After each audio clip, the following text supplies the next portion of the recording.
What up, YouTube? We back with another review. Jordan Hare's. Like I said, this is gonna be a quick review. I ain't got all day. All I gotta work to pay bills. This your first time on my channel. Appreciate you watching. Appreciate you coming through. But just check out the details on this.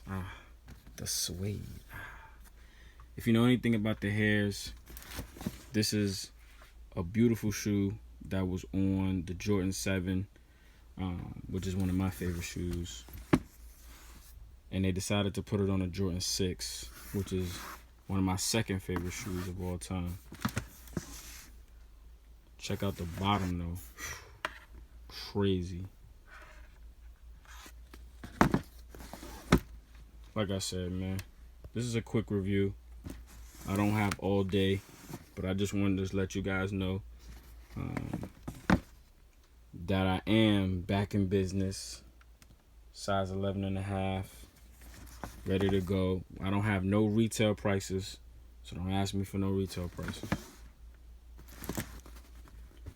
Jordan 6 Hares, official tissue.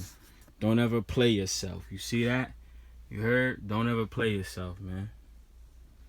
Just come through. Wavy soles, man. I'm the sneaker plug. I'm back, baby. Jordan 6.